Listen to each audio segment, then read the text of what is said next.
네, 세 번째 작전명입니다. 정부가 키우는 차세대 사업인데요. 6G 이야기를 해보려고 해요. 뭐 정부도 정부지만 삼성전자에서도 굉장히 크게 밀어붙이고 있는 사업이죠. 백인현 매니저님.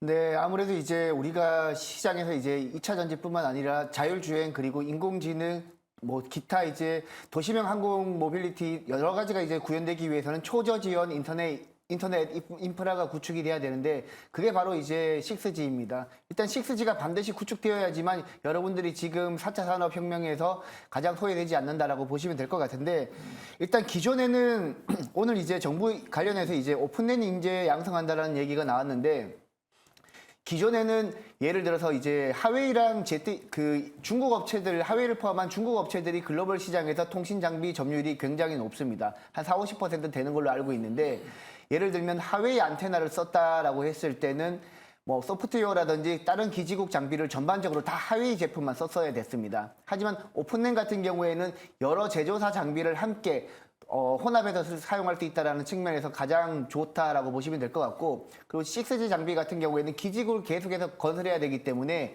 기지국 건설하는데 굉장히 많은 비용이 들어갑니다. 하지만 오픈랜 방식을 이용하게 되면 여러 장비 업체들 최저가에 다 구매해서 구축할 수 있기 때문에 사실 6G 기지국을 구축하는데도 굉장히 저렴하게 구축할 수 있다라고 보시면 될 것 같습니다. 그래서 향후에 6G가 진행이 될 때는 오픈랜 관련 종목들 위주로 상승할 가능성이 매우 높은데요. 일단 오픈랜 관련해서는 이제 뭐 그 외에도 이제 최근에 이제 스페인 바르셀로나 쪽에서도 MWC 2024가 2월 26일부터 2월 29일까지 부각되고 개최된다라고 하고 있기 때문에 네. 6G 관련 종목들 최근에 조정을 받았지만 다시 한번 부각될 가능성이 있고 향후에 자율주행 쪽으로 보신다라면 6G 관련 종목들은 계속해서 이번에는 본격적인 추세 상승이 가능하지 않을까라고 저는 생각하고 있습니다. 알겠습니다. 또 삼성전자의 사법 리스크가 해소가 된 만큼 이제 이재용 회장의 투자 기대감이 올라가고 있는 상태인데요. 뭐 지금 중동이랑 동남아시아에 갔기 때문에 거기서 좀 6G에 대한 이슈가 있지 않을까? 이런 기대감도 형성이 되고 있습니다. 어떻게 보십니까? 네, 맞습니다. 지금 중동 쪽에서도 이제 우리 국내 기업들 인프라 구축이 본격적으로 진행되고 있는데 일단 중동 쪽은 기존에 이제 석유화학 산업의 원유 사업에서 다른 사업으로 계속해서 눈을 돌리고 있기 때문에 그쪽에서 인프라 구축을 하는데 6G가 반드시 필요할 거라고 저는 보고 있고요. 그리고 기존에 이제 미국뿐만 아니라 미국 동맹 국가들 같은 경우에는 하웨이 제품을 이제 보안 이슈 때문에 더 이상 사용하지 않으려는 추세를 보이고 있습니다. 따라서 하웨이를 포함해서 중국 통신 장비 업체들이 자리하고 있던 점유율을 우리나라 삼성전자가 치고 들어갈 가능성이 매우 높다라고 보고 있기 때문에 삼성전자 관련 밸류체인 종목들 위주로 여러분들이 접근을 하신다라면 충분히 6G 관련 종목 쪽에서 지금 많이 조정을 받았지만 향후에 충분히 수익을 낼 수 있다라고 저는 보고 있습니다. 삼성전자 관련해서 밸류체인을 확인해보자. 6G 이야기 들어봤고요. 한규수 매니저님도 6G 지금 시점에서 좀 긍정적으로 보십니까? 6G는 한번 가긴 가야 돼요. 가야 되는데 일단 우리나라 지금 이 6G 시장, 5G와 6G 시장 지금 뭐 양치기 소년이 돼버린 게 이제 5G 그 관련주들인데 그렇죠.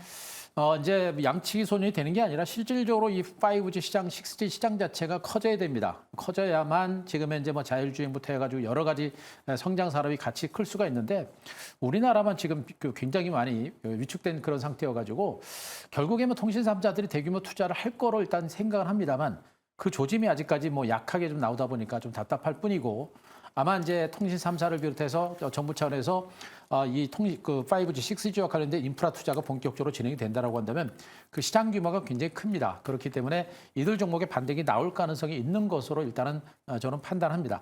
다만 뭐 지난번에도 한번 올라갔다가 주가가 이제 밀리고 또 계속해서 눌렸듯이 혹시나 했는데 또 역시나 이제 주가가 밀리고 있는 그런 모습들이고 또 이런 가운데도 아직 기관 외국인들의 수급도 다소 약화되는 모습이고 이러다 보니까 앞으로 이제 이들 종목군들은 이제 그때그때 이제 이슈가 나올 때마다 주가가 움직이는 이런 형태가 될 가능성이 좀 높지 않을까라는 생각을 좀 하고 있습니다. 그래서 일단 이제 5G라든가 6G 관련주들의 경우는 기사라든가 이슈가 나올 때 그때 조금씩 단계적으로 매매를 좀 하시는 그런 전략 정도로 보시는 게 좋을 것 같고 큰 흐름에 있어서는 어떤 통신업체들이라든가 정부의 대규모 대규모 인프라 투자가 진행이 될 때 그때 가서 좀 더 멀리 보고 크게 보고 대응하시는 게 좀 낫지 않을까라는 생각입니다. 네, 이슈가 있을 때마다 단기적으로 접근을 해보자라고 말씀을 해주셨습니다. 그리고 이슈와 관련해서 백인현 매니저님께서도 말씀을 해주셨지만 MWC 2024를 앞두고 있습니다. 근데 삼성전자 이재용 회장이 11년 만에 또 방문을 한다고 해요. 6G 관련해서 논의를 해보려고 하는데 이것도 좀 큰 호재거리가 될 수 있을까요? 호재가 될 수도 있겠죠. 뭐 지난번에도 지금 6G 관련주가 움직였던 부분들이 바로 이제 이재용 부회장이 6G에 관심 갖고 있다라는 것 때문에 움직였듯이 거기서도 이제 움직일 가능성은 높습니다. 다만 역시 이제 그것도 이제 하나의 관심이고 하나의 이슈로 끝날 수 있는 그런 가능성이 높아서 제가 보기엔 너무 크게 보지 말고 이제 뭐 1박 2일 내지는 2박 3일 정도 일단 짧게 끊어지는 그런 매매로 좀 대응을 하시는 게 좀 더 바람직하지 않을까라는 생각입니다. 알겠습니다. 여기서 또 궁금한 게 있어요. 만약에 백인현 매니저님 시장이 굉장히 좋아서 지수가 전반적으로 올라가는 상승 흐름이 보인다면 이런 모바일 쪽은 소외받지 않을까 이런 생각도 들거든요. 이슈가 있다 하더라도.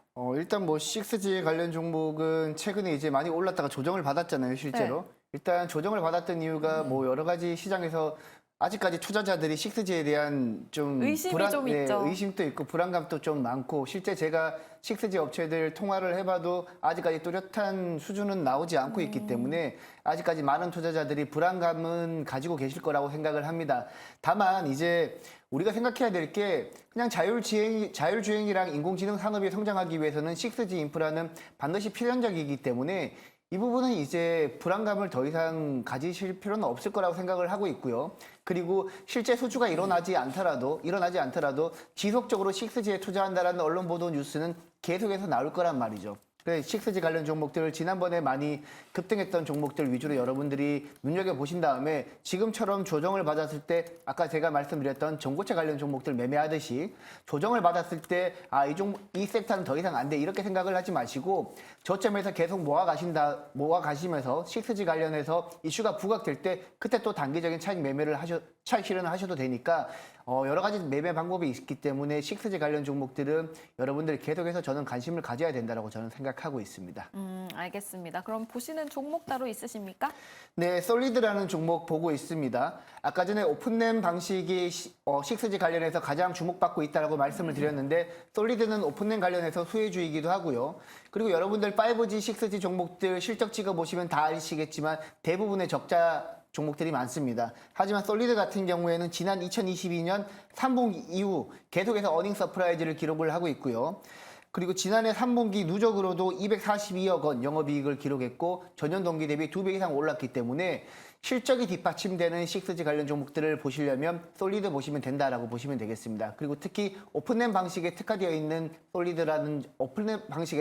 수혜주라는 점에서 솔리드는 계속해서 지금 주가 수준에서 매집해 나가면 무난하다라고 저는 보고 있습니다. 알겠습니다. 솔리드 이야기 들어봤고요. 하지만 전반적으로 6G 테마가 지속적인 상승을 보기에는 그 부분을 기대해 보기에는 어려움이 있을 수 있으니까요. 이슈가 나왔을 때 단기적으로 급등하는 그런 성향이 있다는 거 유의해 보시면서 투자해 보시면 좋겠습니다. 그럼 한규수 매니저님, 네. 저 PBR의 대표적인 게 또 통신주 아닙니까? 그렇죠. 근데 통신주는 왜 안 올랐을까요? 지금 우리 그 시청자 여러분들 저 PBR 종목들 보시면서 뭐 저 PBR 관련주가 지금 너무 많아요. 그쵸. 뭐 통신주뿐만 아니라 지금 뭐 화학주, 철강주들도 뭐 저 PBR 관련주가 널려 있는데 네. 걔네들은 못 가는 그런 특징들을 계속해서 가지고 있죠. 이 저 PBR 관련주가 올라갈 때 가장 큰 부분들은 뭐냐면, 그러니까 단순하게 주가가 저평가됐다라고 해서 가는 게 아니라 저평가된 상태에서 성장성이 있어야 되고요. 여기다가 보유 현금, 유보율, 그러니까 보유하고 있는 자금 여유가 좀 많아야 됩니다. 그러니까 결국에 주가라는 것은 업황이 좋아가지고 성장성이 좋고 성장성이 좋으면서 돈을 많이 벌잖아요. 돈을 많이 벌게 되면 자사주를 매입할 수 있는 여력과 자사주를 매입해서 소각할 수 있는 여력이 그만큼 큰 겁니다. 그러나 통신업체들의 경우는 수익성 자체가 어느 정도 정체되어 있는 상태죠. 정체되어 있는 상태다 보니까 일시적으로 자사주 매입과 소각을 하면서 주가는 잠깐 올라갈 수 있는데 성장성이라는 부분이 제한돼 있다 보니까 지속적인 자사주 매입과 소각이 제한될 수밖에 없는 거예요. 그러니까 현대차나 기아차 같은 종목이 급등하고 있는 것은 지금도 돈을 잘 벌고 있고 앞으로도 돈을 많이 벌 수 있는 그런 가능성이 높겠죠. 그런 현대차, 기아차 그룹 같은 경우는 자사주 매입을 하고 또 소각을 하는 것이 반복적으로 계속해서 진행될 수 있기 때문에 그렇게 주가가 강한 것이고 이들 통신주들은 그것이 안 되기 때문에 주가가 못 가는 겁니다. 그래서 단순한 저 PBR 관련주를 볼 때 우리가 짧게 끊어치는 그런 관점을 볼 때는 그런 성장성이 없을 때는 우리가 짧게 보는 것이고 통신주가 상대적으로 못 가는 이유가 바로